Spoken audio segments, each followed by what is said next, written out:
Do you ban social media? Do you encourage employees to use it? One of the biggest questions facing CIOs in Canada and everywhere else. How do you develop a social media policy? At the International Institute for Business Analysis, CIO Michael Gladstone says there's a lot to be gained in experimenting with social media and opening up to other people in the organization. So we're a small shop, and many of us are online and using social media and so on. So we're probably different than sort of your typical corporate environment. Certainly we encourage all of our staff to be out there as much as possible. Years ago, probably 4 years ago-ish, we were encouraging a lot of people to do a lot of blogging, and that just didn't take off because people didn't have the time for it. And I know for myself it really required sitting down and making the time to do that, where that just wasn't feasible. So now we're really encouraging people to use Twitter, just because you're able to do those quick updates, those quick posts, just to let people know what's going on and keep that discussion going on an ongoing basis. Certainly one of the challenges with any of this is that you're opening yourself up to anyone within the organization saying anything about anything.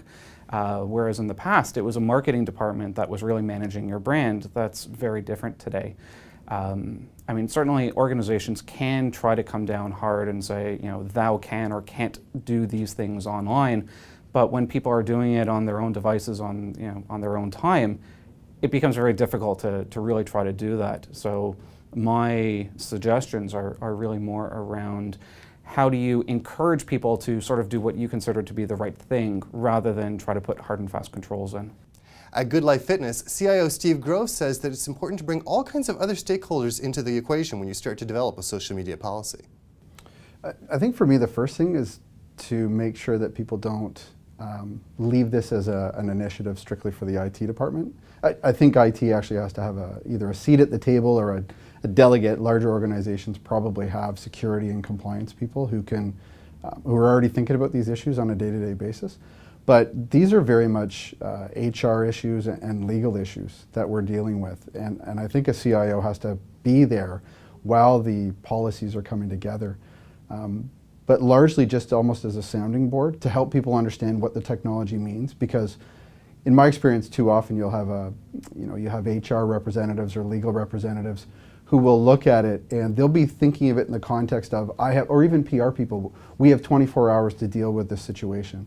And obviously in the social media world, you don't. I mean, you have those brush fires that happen, and you need to have a policy that's nimble enough that you can empower people to act as quickly as possible to deal with whatever might be happening in the social media space.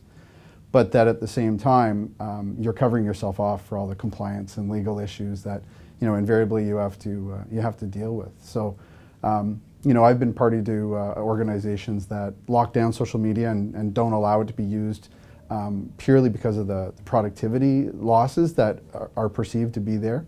But at the same time, I've also seen organizations that leave it wide open and get tremendous value from that free-for-all, because you're not constraining a certain group of people to using it in the way that you would envision them using it initially, only to find out that, in fact, there was so many other ways that they can use it that they hadn't even thought of when they were sitting around a round table debating how social media was going to be utilized.